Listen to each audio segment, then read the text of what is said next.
He's getting more popular. I think people really like him. He's articulate. He's intelligent. He's strong. I see him standing up to LeBron James and stuff when they have spats or whatever. He's clearly got a fearless streak in him. Why not Stephen A. Smith? Yeah. So I want to have a clarifying conversation here, and I want to offer you a better celebrity than Stephen A. Smith. In this video, Cenk Uygur of the Young Turks recently joined the panel on Piers Morgan Uncensored. Cenk Uygur lost his mind at the idea of Stephen A. Smith being a presidential candidate. With that, let's watch the entire panel torch Cenk Uygur as he has one of his trademark meltdowns. But when you see someone like Stephen A. Smith, what do you think? I mean, I just think he's clearly flirting with this. He's getting more popular. I think people really like him. He's articulate. He's intelligent. He's strong. I see him standing up to LeBron James and stuff when they have spats or whatever. He's clearly got a fearless streak in him. Why not Stephen A. Smith? Yeah. So I want to have a clarifying conversation here, and I want to offer you a better celebrity than Stephen A. Smith. Look, I got no problems with the brother, and I'm not trying to hate, okay? But, I mean, saying the first thing he'd do is economics. What does that mean? What's the policy behind economics? He said he checked with his pastor. I think it's more likely that he checked with his publicist. But it's okay. It's okay. God bless, to each his own, okay? So I'll get to the celebrity in a second. But, guys, there's three wings of the Democratic Party. It's driving me crazy that you all are talking about it in a way that makes no sense, and you lump in people that don't belong together. I get why. But so the three wings are what you guys keep talking about, radical left, woke left, whatever you want to call it, right? But then you've got the establishment, and that's the part that you guys never talk about. So that's the Kamala Harris, Joe Biden. They're not woke. That's not their problem. Their problem is that they were elitist, served the donor class, or establishment figures. Hillary Clinton, same exact thing. Hillary wasn't woke at all. She was just establishment 101. Those are two different problems. Then there's a third wing that I'm in, which is economic populism, that Ro Khanna's in, Nina Turner's in. So Nina Turner brings in basically the black wing of the populist movement and talking about the freedom budget that the civil rights movement talked about. Why? It's an economic issue. It's about populism. It's about raising wages. So what do we focus on? How can the Democratic Party win? That's the most important thing. So higher wages, lower drug prices, lower housing prices, paid family leave, anti-war, money out of politics. These are all Democratic policies that are all intensely popular, over 2/3 for each one of those things. So, you know, we talk about, oh, Stephen A. Smith gets a lot of airtime. He does, but why? You know, you guys mentioned Wes Moore. Wes Moore's an incredibly charismatic guy. I'm not sure that's the candidate that I want, but I'd be open to it. But he just doesn't get enough airtime, right? Same thing for Ro Khanna, wonderfully articulate. Geraldo's complimented him in the past, and he's a really smart guy. But not just that. Then we've got some real populists like Richard Ojeda running in North Carolina 9. And he served 24 years in the Army, ain't nothing to do with woke. It's about delivering for the average American. But Piers, if we want to be obsessed with celebrities, why not Jon Stewart? Jon Stewart's the only celebrity who's actually gotten a bill passed when he wasn't even in Congress. It was spectacular. It was amazing. If I could take Stephen A. Smith's hype and his chutzpah and the way that he gets out there and runs to the spotlight and put... You know, this is kind of one of Cenk's go-to talking points. He always talks about the three wings of the Democrat Party, but it goes to something I've talked about for a while, which is my feeling that a big problem for the Democrats is that, and when just talking about politicians and leadership of the party, they all have different agendas, like the radical left, the establishment, I guess the economic populists like Cenk calls, but they all have different goals. And this divide that Cenk's talking about is just one of the many divides that they have. The politicians of the Democrat Party, for the most part, only care about their own self-interest, money, and power. And so they'll use each other if it helps them individually achieve things, if in the moment their goals are aligned. But the second that they aren't, they'll drop one another. They never have loyalty to one another. And we're not talking about debate within a party. We're talking about people's priorities being 180 degrees different than one another. And while I think there are a lot of divides in the Democrat Party, whoever you end up choosing as your candidate is going to come from one of those three wings. Just as an example, like I said, I think there's many more divides than just three, but they're going to come from one of those three groups. And not only do you have to beat the Republicans, but you have to say everything right to convince those other groups that your priorities are aligned, which, as we know with Democrats, I mean, they will lie and say and do whatever they need to get the votes they need to. And then, of course, the problem for the American people is whatever they promise on the campaign trail, once they get in office, they won't deliver anything. So because they see Donald Trump, they think they need a special personality or a celebrity or something. What they need is better policies, and they need to show through their actions that they actually care about the American people. People don't call them the do-nothing Dems for nothing. Anyway, let's get back to the video. Put it on Jon Stewart, we'd have a winning combination. But you know what I would say to that? And it's interesting. I love Jon Stewart. But I think if you walked around with Jon Stewart and Stephen A. Smith in LA or New York, you're right. Okay? The smart crowd would all rush up to Jon Stewart. You're the Messiah. If you took them both down to Florida, to Texas, to Alabama, right? To middle America, if you took the pair of them down there, it would be the other way around. You would see the people on the streets resonating far more with Stephen A. Smith than they ever would with Jon Stewart.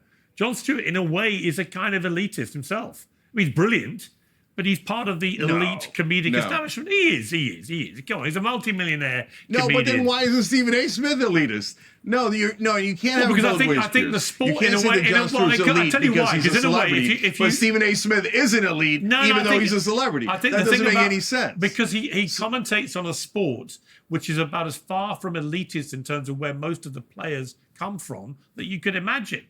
Right? Because they're mostly working class Americans. There isn't one thing Jon Stewart has done that's elitist. There isn't one thing. No, I think by definition, if you're part of wonderful people, I would say if you're part of the New York, elite comedic TV set, you are by definition part of the media establishment. Let's put it like that. How is Stephen A. Smith not part of the TV set? I mean, the man is glued to the TV.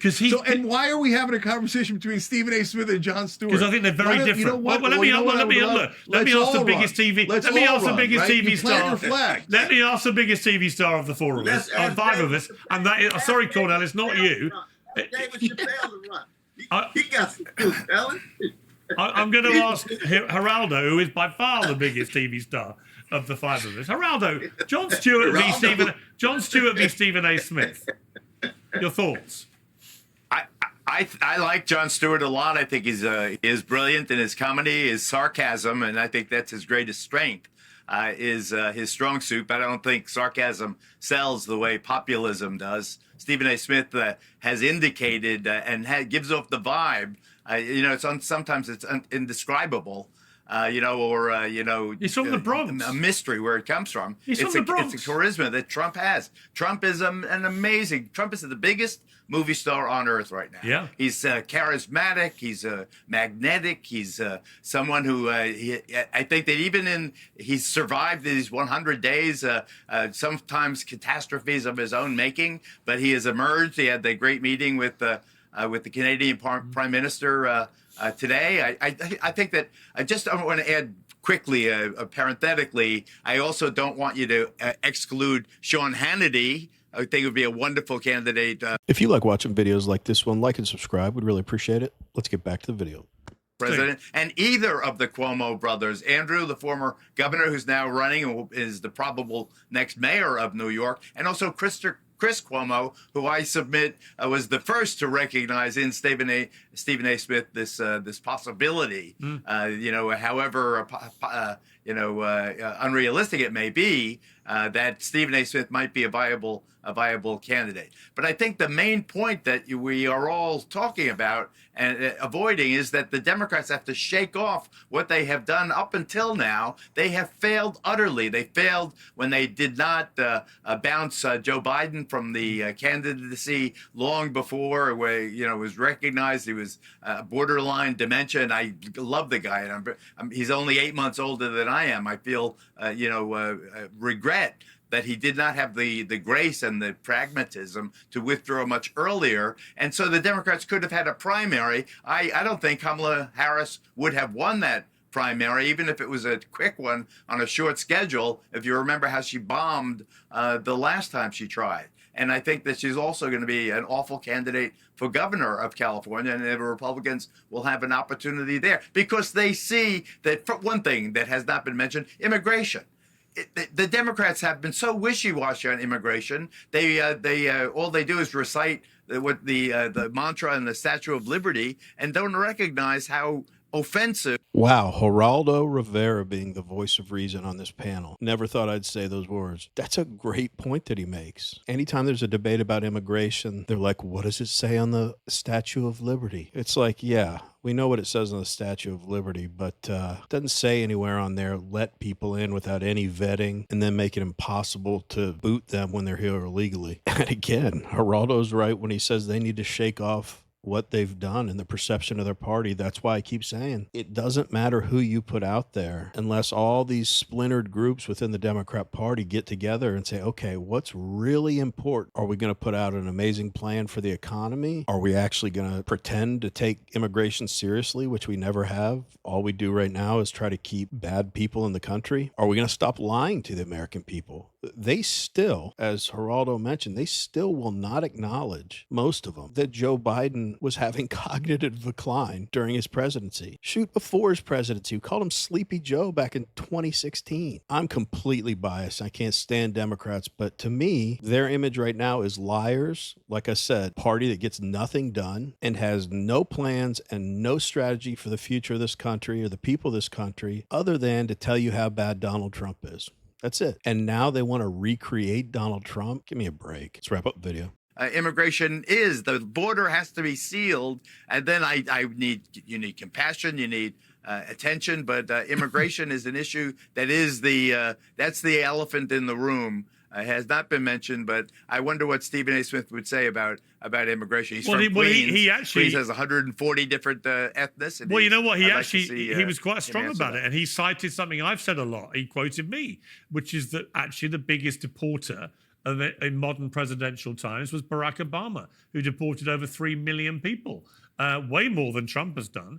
But the left. That's a good point. Think about if the Democrats were just honest with the American people and said, yeah, the border's a problem. We need to lock it down and, let's work hand in hand to do this together. They'd be just that alone would put them in a way different position right now because it's another way that people feel like they've been lied to by the Democrats. They told us forever it wasn't even a problem. Now we've got 10 to 20 million people in the country that broke the law just by stepping in our country. And they could have used exactly what Piers is saying. Say, yeah, we had a lot of success doing it with Barack Obama. Instead, they just tried to memory hole that and pretend like the problem doesn't exist. But we want to hear from you. What do you guys think about this panel discussion? Do you think any of the people they named would be good candidates for the Democrat Party? Let us know in the comments. Anyway, as always, really appreciate you watching, and we will see you in the next one.